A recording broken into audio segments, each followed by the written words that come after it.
Good evening વિદ્યાર્થી મિત્રો. ફિઝિક્સમાં આપણે ચેપ્ટર 3 લગભગ પૂરું કર્યું. તમે પણ સાથે સાથે સરસ નોટ્સ બનાવી અને સારી રીતે તૈયાર કર્યું. હવે આપણે એવા અલગ અલગ મુદ્દાઓની ચર્ચા કરવા જઈ રહ્યા છીએ જે આપણને કાં દાખલામાં કામ આવશે કાં એમસીક્યુમાં કામ આવશે. તો આવા થોડાક મુદ્દાઓની આજે આપણે ચર્ચા કરશું.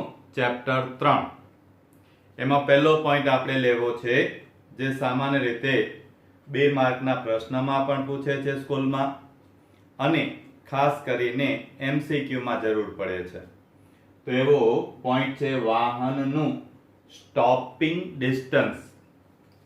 જેમ અત્યારે ચાલી રહ્યું છે સોશિયલ ડિસ્ટન્સ, એમ સોશિયલ ડિસ્ટન્સ જેવું સ્ટોપિંગ ડિસ્ટન્સ શું છે? તો સ્ટોપિંગ ડિસ્ટન્સ એટલે એમણે જે વ્યાખ્યા આપી છે તે વ્યાખ્યા ગતિમાન વાહનને બ્રેક લગાડવામાં આવે ત્યારે તે થોભે તે પહેલા તેણે કાપેલું અંતર એને વાહનનું સ્ટોપિંગ ડિસ્ટન્સ કહેવાય. મતલબ શબ્દ ઉપરથી બહુ સ્પષ્ટ છે. સ્ટોપિંગ ડિસ્ટન્સ, સ્ટોપ થાય તે પહેલા એને જે ડિસ્ટન્સ અંતર કાપ્યું તે. પણ સામાન્ય રીતે તમે જ્યારે વાહન ચલાવતા હશો, કાર કે બાઇક કે કોઈ પણ 2 વ્હીલર 4 વ્હીલર, તો તમને ખ્યાલ હશે કે ઘણી વખત તમે હાઈવે ઉપર જતા હો અને ઓચિંતું કૂતરું નીકળે કે ઓચિંતું કોઈ જાનવર નીકળે અને તમે બ્રેક મારો અને બ્રેક મારો ત્યારે તમે બોલા હાસ બચી ગયા. તો ત્યારે બાજુમાં બેઠો એમ કે સારું થયું સ્પીડ બહુ નથી, સ્પીડ હોત તો ભટકા. તો આવા આપણને અનુભવ છે પણ એ ફિઝિક્સ છે એ ખ્યાલ નથી. તો ઘણી વખત સ્કૂલ પાસેથી વાહન નીકળતું હોય તો સ્કૂલ પાસે બોર્ડ મારેલું હોય વાહનની ગતિ મર્યાદા 20 કિલોમીટર પ્રતિ કલાક.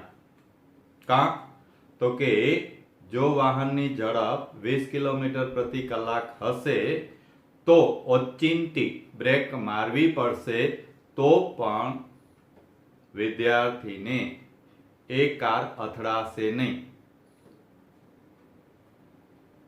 બ્રેક તો મારશે જ પણ તોય બ્રેક માર્યા પછી એ કેટલું અંતર કાપીને ઊભી રહે છે, એ જે અંતર છે એ અંતર એટલે જ સ્ટોપિંગ ડિસ્ટન્સ. હવે ધારો કે એનો બ્રેક મારીએ છીએ ત્યારે એનો વેગ જે છે એ શરૂઆતનો વેગ કહેવાય. કારણ કે ઘટના આ જોવાની છે ને, તો એ v0 છે. બ્રેક માર્યા એટલે પ્રતિપ્રવેગી ઉત્પન્ન થઈ ગતિ. અચળ પ્રતિપ્રવેગી મતલબ કે એના વેગમાં સમય સાથે ઘટાડો થશે અને છેવટે વાહન સ્થિર થઈ જશે. છેવટનો વેગ 0 થઈ જશે. એટલે છેવટનો વેગ 0, શરૂઆતનો વેગ v0. કેટલું અંતર કાપે છે એ શોધવું છે. કેટલું અંતર? તો 3 સૂત્રો અચળ પ્રવેગીના છે. એમાં પહેલા સૂત્રમાં અંતર જ નથી એટલે કામ ના આવે. બીજામાં સમય છે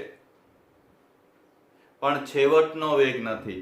આપણને સ્ટોપિંગ ડિસ્ટન્સમાં ઈ ખબર છે છેવટનો વેગ 0 થાય ત્યારે એને કેટલું અંતર કાપ્યું. એટલે બીજું સૂત્ર કામ ના આવે. ત્રીજું સૂત્ર કામ આવશે કારણ કે એમાં પ્રવેગ પણ છે, અંતર પણ છે, છેવટનો વેગ છે, શરૂઆતનો વેગ છે. એટલે આપણે ત્રીજું સૂત્ર વાપરશું 2AD બરાબર v² v0². v0 છે જ ઓલરેડી છેવટનો વેગ 0 થાય છે. 2 પ્રતિ પ્રવેગ એટલે માઇનસ a અને d ને કહેશું આપણે ds stopping distance. Minus minus plus થઈ જાય. ટેક્સ્ટ બુકમાં માઇનસ નિશાની લખેલી છે એ એમ લખેલી છે કે પ્રવેગી ગતિ છે ને એ વિરુદ્ધ દિશામાં હશે. આપણે અહીંયા વિરુદ્ધ દિશા લઈ લીધી છે એટલે જવાબમાં ઋણ નિશાની નથી આવતી. કન્ફ્યુઝ થતા નહીં. માટે ds બરાબર v0 સ્ક્વેર બાય 2a. 2 સંખ્યા છે, a અચળ પ્રવેગ છે એટલે અચળાંક છે, એનો મતલબ કે ds is proportional to v0 square. એટલે જો બે કાર આવે છે, એક કાર કરતા બીજી કારનો વેગ બમણો છે અને બંને બ્રેક મારે છે, તો પહેલી કાર કરતા બીજી કારનું સ્ટોપિંગ ડિસ્ટન્સ, તો કે વેગ બમણો છે 2 નો વર્ગ એટલે 4, તો પહેલી કાર કરતા બીજી કારનું સ્ટોપિંગ ડિસ્ટન્સ 4 ગણું હશે. એટલે અકસ્માત થવાના ભય રહે છે. ત્યારે આપણે એવા વિસ્તારમાં, એવી જગ્યાએ ખાસ સાઇન બોર્ડ લગાડીએ છીએ કે વાહનની ગતિ મર્યાદા આટલી.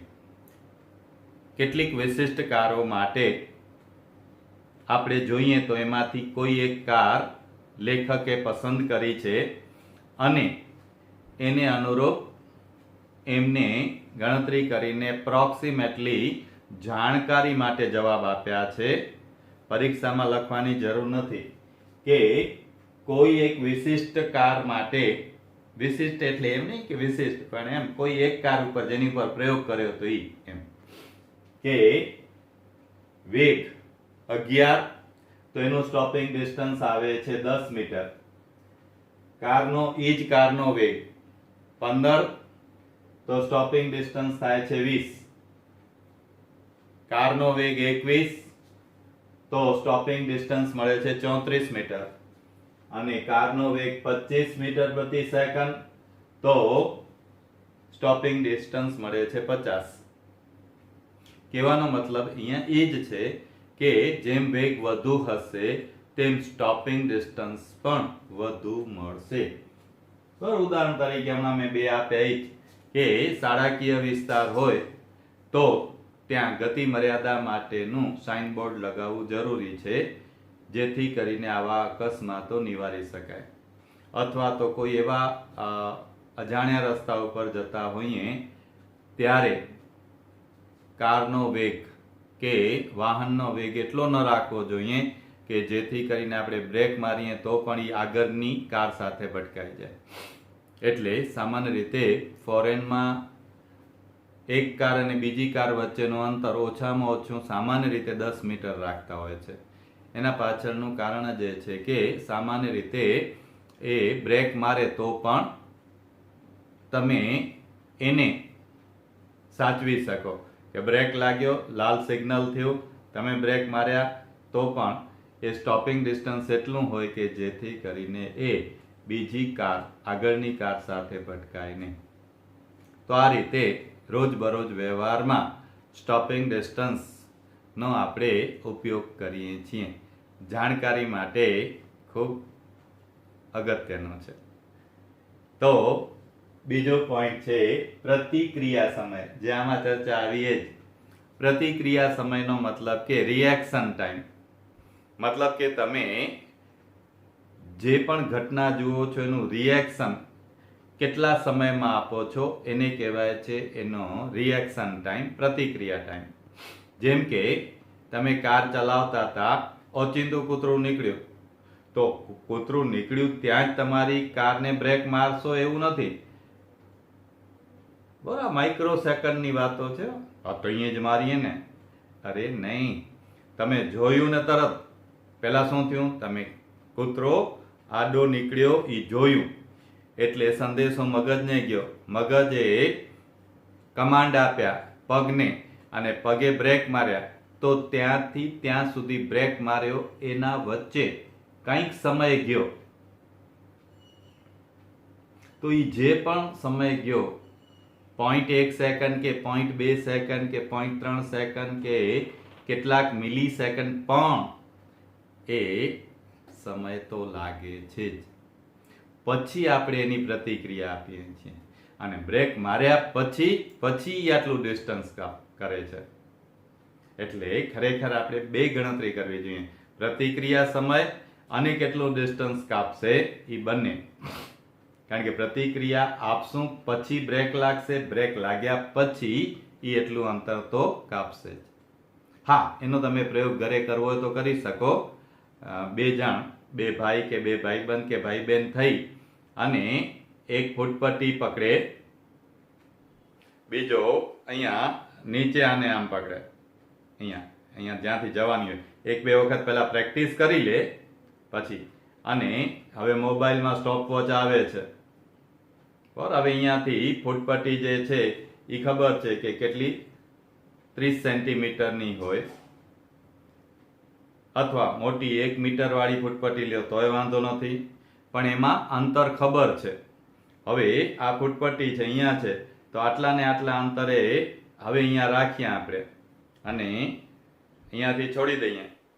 તો છોડી દેતા આપણે એને પકડીએ છીએ, તો એ પકડીએ છીએ, કહીએ છોડી દઈએ પછી વળી પાછી પકડીએ છીએ. નીચે પકડવાનું છે જ, એને તો ખબર છે, પણ તમે આમ છોડી અને પકડી, તો અહીંયા પકડી હતી ત્યારે 20 સેન્ટીમીટર હતું અને હવે અહીંયા પકડી પાછી એ 10 સેન્ટીમીટર અંતર છે. તો એનો મતલબ કે એટલા સમયમાં 10 સેન્ટીમીટર જેટલું એ આગળ ગયો. તો વેગ બરાબર અંતર ભાગ્યા સમય. તો અંતર ભાગ્યા સમય ઉપરથી આપણને સમય મળી જાય. બરાબર, આ બધી થોડીક જાણકારીઓ છે. પરીક્ષાલક્ષી પ્રશ્નો ન કહેવાય ખરેખર, પણ ઘણી વખત હવે સ્કૂલમાં પૂછી પણ નાખે, તો એનો પ્રયોગ પણ તમે કદાચ ઘરે પણ કરી શકો અને લેબમાં જાઓ ત્યારે તમારા લેબોરેટરીમાં પણ કરી શકશો. આ સિવાય સૌથી અગત્યનો પોઈન્ટ 11th અને 12th માટે છે સાપેક્ષ વેગ. તો ચાલો જઈએ આગળ. સાપેક્ષ વેગ.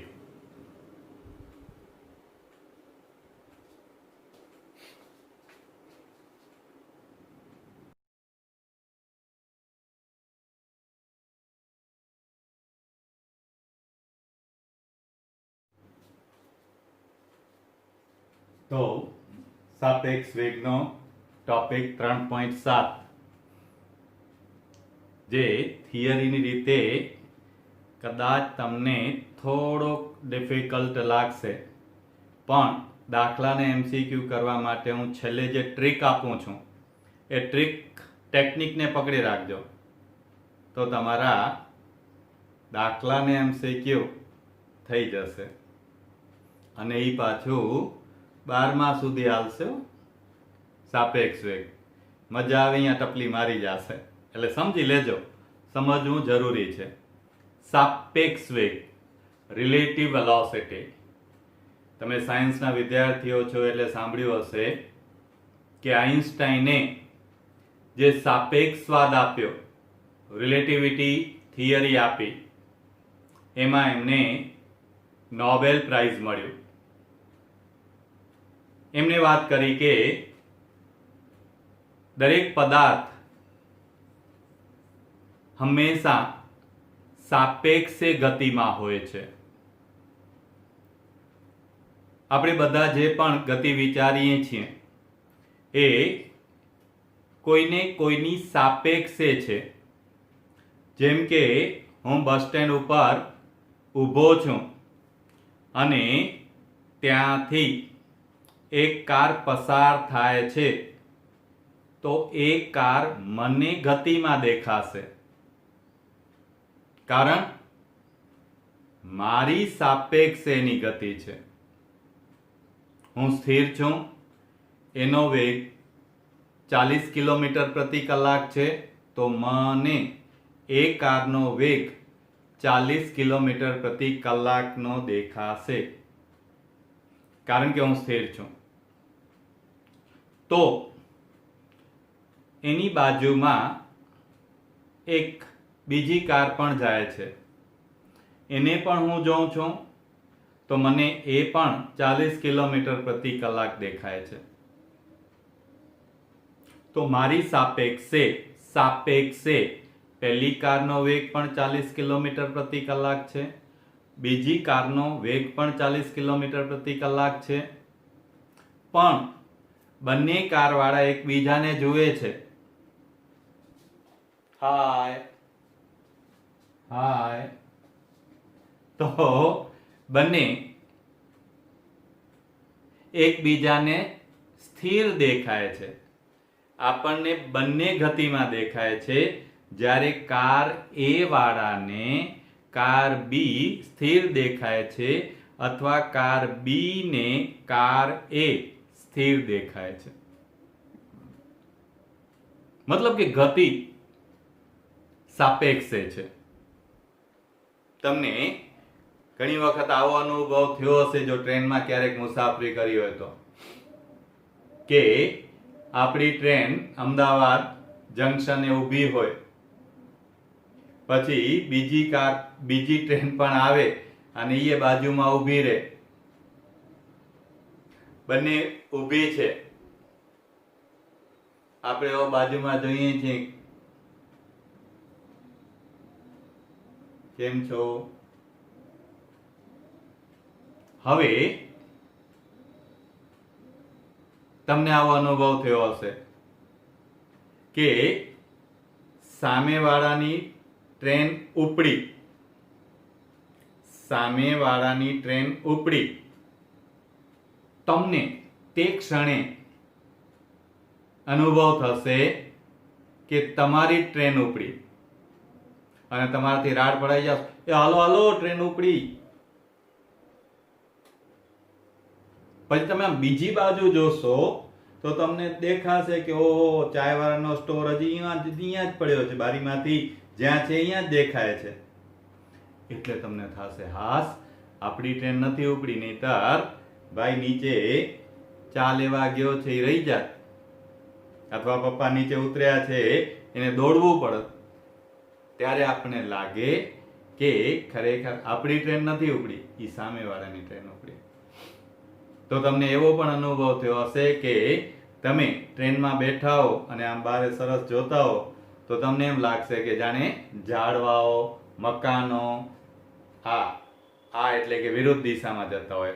જો ટ્રેન આમ જતી હોય તો તમને ઝાડવાઓ વિરુદ્ધ દિશામાં ગતિ કરતા દેખાશે, કારણ કે ટ્રેનમાં તમે બેઠા છો ત્યારે તમે તમારી જાતને સ્થિર માનો છો, એટલે તમારી સાપેક્ષે સામે ઝાડવાઓ, મકાનો એ બધા વિરુદ્ધ દિશામાં ગતિ કરતા દેખાય છે. કારણ કે આપણે ગતિમાં છીએ, પણ આપણને સ્થિર માનીએ છીએ, તો એટલી જ ગતિ આપણને વિરુદ્ધ દિશામાં સામેવાળાની દેખાશે. કેવી? વિરુદ્ધ દિશામાં. આપણી 40 કિલોમીટર પ્રતિ કલાકની ધન x દિશામાં હોય, અને જો આપણે આપણી જાતને સ્થિર માનીએ, તો સામેવાળાની ગતિ કે જે ખરેખર સ્થિર છે એની કેટલી દેખાય? -40 કિલોમીટર પ્રતિ કલાક. આમ આઈન્સ્ટાઈને આ થિયરી આપી કે બધા જ પદાર્થો એ પ્રકાશની ઝડપની સાપેક્ષે ગતિ કરે છે. પ્રકાશની ઝડપ છે 3 × 10⁸ મીટર પ્રતિ સેકન્ડ. હવે જો કોઈ પદાર્થ 3 × 10⁸ મીટર પ્રતિ સેકન્ડ થી ગતિ કરે, તો એ પ્રકાશની સાપેક્ષે સ્થિર થઈ જાય. અને જો એનાથી આગળ ગતિ કરે, એટલે કે એનો વેગ પ્રકાશના વેગ કરતા વધી જાય, તો એ ભૂતકાળ જોઈ શકે. બરાબર, ટાઈમ મશીન ને એવી અમુક ઇંગ્લિશ પિક્ચરે આવે છે કે આ વર્ષમાં જઈ શકાય ને આ વર્ષમાં જઈ શકાય, એ આઇન્સ્ટાઈનની રિલેટિવિટી છે આખી. બરોબર, પણ કદાચ તમને ક્યારેક નવરાશ મળે ત્યારે એ ઇન્ટરનેટ ઉપર જોઈ જોજો, મજા આવશે. આખું બહુ સરસ છે રિલેટિવિટી, અને આઇન્સ્ટાઈનને નોબેલ પ્રાઇઝ મળ્યો એમના ઉપર. આપણે તો એક નાની વાત કરવાની છે જે હમણાં કરી એને સૂત્ર સ્વરૂપે, કે કોઈ એક સ્થાનેથી આપણે ઊભા છીએ, હું અહીંયા ઊભો છું, જમીન ઉપર સ્થિર છું. હવે પહેલી કાર અને બીજી કાર અહીંથી નીકળે છે, બંનેનો વેગ સરખો છે. એકનો વેગ va અને બીજાનો વેગ vb. આ બંને વેગ જે છે એ છે અચળ વેગી ગતિ, પ્રવેગી નથી. આનો વેગ 40 કિલોમીટર પ્રતિ કલાક તો એ 40 અચળ છે. આનો 60 કિલોમીટર પ્રતિ કલાક તો 60 અચળ છે. હવે આપણને આનો વેગ va દેખાય છે, આનો વેગ vb દેખાય છે. t બરાબર 0 સમયે આ x એ ક્યાં છે? 0 સ્થાને. બરાબર, એટલે એને લખાય આવી રીતે, એટલે આમાં તમે બહુ મૂંઝાતા નહીં. એમ x એટલે સ્થાન a નું ક્યાં? 0 સમયે. એવી રીતે x એટલે સ્થાન b નું 0 સમયે. બરાબર, આ ગુણાકારમાં નથી, આ એની સ્પષ્ટતા છે કે કાર a નું સ્થાન 0 સમયે, પછી 0 હોય તો 0, 2 હોય તો 2, 4 હોય તો 4, જે પણ હોય તે, કારણ કે આપણે સૂત્ર મેળવી રહ્યા છીએ. એવી રીતે b નું સ્થાન 0 સમયે. હવે t સમયે કેટલું થાય? તો 0 ની જગ્યાએ t આવે. કે t સમયે કેટલું? તો કે a કારનું સ્થાન t સમયે, b કારનું સ્થાન t સમયે. બરાબર, એટલે આ ગુણાકારમાં નથી, આ ઓળખાણ છે. જેમ જાન જાતી હોય તો વરરાજાને કેમ ઓળખી શકાય? બરાબર, તો એને હાઈ ક્લાસ સાફો બાંધ્યો હોય ને કલગી નાખી હોય ને બલ્બ જબુક જબુક થાય, ભલે ને ભાઈ વાંદરા જેવો લાગતો હોય, પણ કેવાય એમ વરરાજા. બરાબર, એનાથી બીજા હેન્ડસમ છોકરા બાજુમાં ઉભા હોય એનામાં નજર જાય, પણ વરરાજા છે એ કેમ ખબર પડે? કંઈક આઈડેન્ટિટી, એને કંઈક અલગતા આપવી પડે ઓળખાણ માટે. એમ આ બધી ઓળખાણો છે, ગુણાકારમાં નથી, એટલે સમજો. હવે સરેરાશ વેગ, જો અચળ વેગ લીધો છે તો પ્રશ્ન નથી, સરેરાશ વેગ લીધો હોય તોય પ્રશ્ન નથી. સરેરાશ વેગ બરાબર અંતર ભાગ્યા સમય. a નો સરેરાશ વેગ બરાબર કેટલું અંતર કાપ્યું? છેવટનું ઓછા પ્રારંભિક સ્થાન ભાગ્યા છેવટનો સમય ઓછા પ્રારંભિક સમય. તો છેવટનો છે x a t માઈનસ પ્રારંભિક છે x a 0, છેદમાં સમય t અને શરૂઆતમાં 0. હવે t ઓછા 0 એટલે t, આને આ બાજુ લઈ જઈએ. બરાબર, અહીંયા સમજો, x a into t, આ t સફિક્સ છે, મતલબ ઓળખાણનો છે.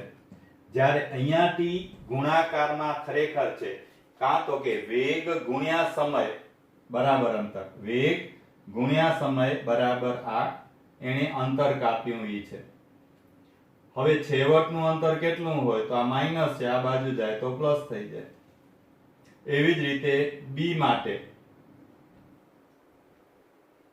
હવે સાપેક્ષે કેટલું અંતર કાપ્યું હશે અથવા કેટલું સ્થાનાંતર કર્યું હશે?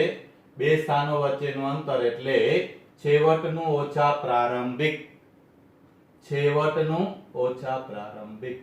બસ જે બધું આવડે છે ઈ જ છે, પણ આવા નવા નવા નાટક જોઈને તમને અઘરું લાગે. ઓહો, ફિઝિક્સ બહુ અઘરું છે. ભાઈ અઘરું નથી, એને જરાક અઘરું બનાવે છે આ લોકો. છે ને ઈ જ છે, બહુ સહેલું જ છે. હવે શબ્દ જે છે એને હવે સમજો કે a ની સાપેક્ષે b નો વેગ કેની a ની સાપેક્ષે b નો વેગ તો a ની સાપેક્ષે b નો વેગ તો લખાય કેમ xb ઓછા xa કા તો કે a ની સાપેક્ષે b નો કેટલો છે તો b માંથી a બાદ થાય મારા કરતા આને કેટલા વધુ છે તો એમાંથી આ બાદ થાય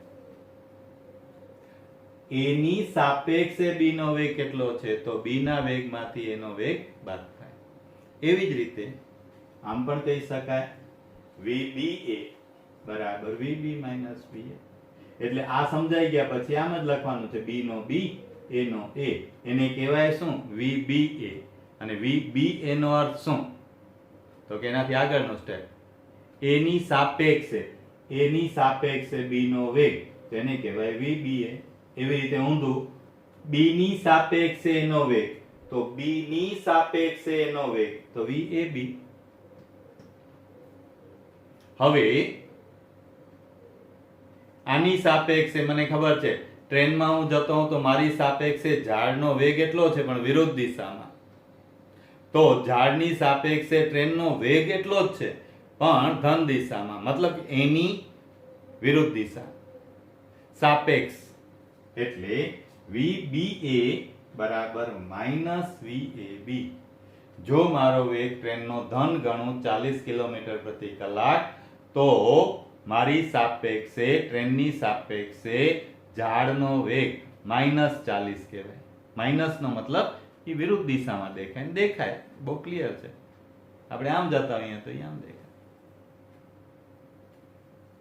એટલે એ ઋણ નિશાન હવે આવું પણ એક ઉદાહરણ લઈ શકીએ કે બે ટ્રેન A અને B સરખા વેગથી ધન x દિશામાં ગતિ કરે છે અને ત્રીજી ટ્રેન C એટલી જ ઝડપથી ઈ બંનેની વિરુદ્ધ દિશામાં ગતિ કરે છે તો ટ્રેન A ની સાપેક્ષે B નો વેગ કેટલો ટ્રેન A ની સાપેક્ષે B નો વેગ કેટલો તો કે ટ્રેન A ની સાપેક્ષે B નો વેગ કેટલો તો કે vb va એટલે કે v ઓછા v 0 મતલબ કે આ ટ્રેનને અથવા એ ટ્રેનમાં રહેલા વ્યક્તિને બી ટ્રેન સ્થિર દેખાશે અથવા બી ટ્રેનમાં રહેલા વ્યક્તિને એ ટ્રેન સ્થિર દેખાશે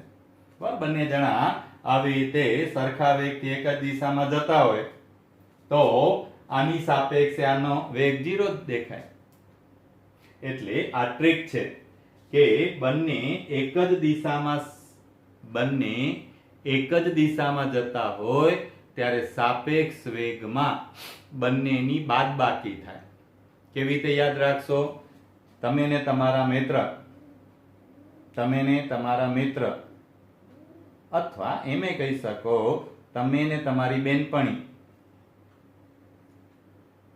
તમે બાઇક થી ને એક્ટિવાથી એક જ દિશામાં સરખા વેગથી જાઓ છો કાં વાતો કરવી છે વાતો કરતા કરતા ઓણે હાઈ ક્લાસ કંઈક નાસ્તો કાઢ્યો અને આમ રાખ્યો તો તમે હાઈ ક્લાસ નાસ્તો કરતા કરતા જઈ શકો કારણ બંને સરખી ઝડપથી એક જ દિશામાં જાઓ છો ત્યારે એની સાપેક્ષે બી નો વેગ 0 છે બી ની સાપેક્ષે એ નો વેગ 0 છે એટલે કે જેમ સ્થિર સ્થિતિમાં તમે નાસ્તો કરી શકો એવી જ આ સ્થિર સ્થિતિ નિર્માણ થઈ છે એટલે આ યાદ રાખવાની બહુ સરસ રીત છે કે બંને એક જ દિશામાં જતા હોય ને સાપેક્ષ વેગ શોધવો હોય ત્યારે તે બંનેના વેગની બાદબાકી થાય અહીંયા મહેરબાની કરીને દોઢ ન થતા સર વેગ તો સદિશ રાશિ છે તો પછી એક જ દિશા હોય તો બાદબાકી કેમ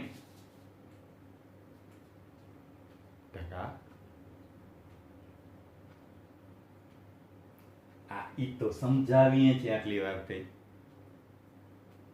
કે સાપેક્ષ વેગની વાત થાય છે, વેગની નહીં. એટલે બહુ આમ છે ને શાંતિથી સહજતાથી સમજો, 4-5 વખત વાંચો, વિચારો ને પછી પ્રશ્નો ઊભા કરો કે ભાઈ ખરેખર શું. રોજીનું બ્લુમ ડાટ ટીચુમ. એટલે આ તમને ટ્રીક આપી દીધી કે સાપેક્ષ વેગ શોધવો છે, એની સાપેક્ષે બી નો તો કે બાદબાકી થાય.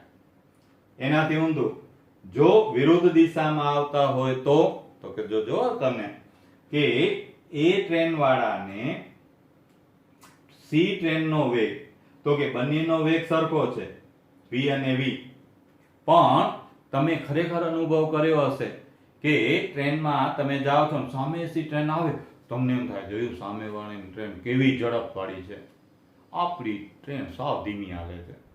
એ ભાઈ એમ નથી. આપણને એનો સાપેક્ષ વેગ એનો વધતા આપણો એનો 100 હોય ને આપણો 60 હોય તો આપણને અનુભવ શું થશે? 160 ની ઝડપ હશે. એની 100 ની, આપણી 60 ની, પણ આપણને એની ટ્રેન દેખાશે 160. આવું તમે 10મામાં ભણી ગયા છો, યાદ આવે તો, કે સમતલ અરીસામાં એક વ્યક્તિ v વેગથી દોડે છે તો એના પ્રતિબિંબનો સાપેક્ષ વેગ કેટલો? તો 2v. પ્રતિબિંબ હંમેશા વિરુદ્ધ દિશામાં આવે. એ ઓબ્જેક્ટિવ ફોટો પડ્યો હતો ને, વેગ નતો પૂછ્યો, શું પૂછ્યો તો? સાપેક્ષ વેગ. તો એ સાપેક્ષ વેગ વિરુદ્ધ દિશા હોય તો સરવાળો થાય v વત્તા v, 2v. તો b ને પણ c નો વેગ કેટલો લાગશે? ડબલ. અથવા c ને b નો વેગ કેટલો લાગશે? ડબલ. એટલે કે જો બે પદાર્થો પરસ્પર વિરુદ્ધ દિશામાં ગતિ કરતા હોય તો સાપેક્ષ વેગ એ બંનેના વેગના સરવાળા જેટલો મળે. આ ટ્રેનનો વેગ 100 છે, મારો વેગ 60 છે, તો મને ટ્રેનનો વેગ 160 કિલોમીટર પ્રતિ કલાકનો અનુભવાશે. આમ આટલું માત્ર યાદ રાખશો તો પણ તમને દાખલા ને MCQ એકદમ સહેલાઈથી આવશે. તો આ લગભગ મોટા ભાગના વિદ્યાર્થીઓને સાપેક્ષ વેગ બહુ અઘરો લાગે છે. બરાબર, આજે તમે સમજ્યા પછી તમે અનુભવ કરી શકશો કે ખરેખર અઘરો નથી. અહીંયા ત્રીજું ચેપ્ટર પૂરું થાય છે. બરાબર છે. હવે થોડાક એવા મુદ્દાઓ પણ કરશું કે જે તમારા દાખલા માટે, નીટ માટે, અનેક સમજણ માટે જરૂરી છે. તો પહેલા આટલું કરી લ્યો, એટલે કેટલાક એવા મુદ્દાઓની પણ ચર્ચા કરીએ કે જે આ ચેપ્ટર માટે, દાખલા માટે, MCQ માટે અગત્યના છે.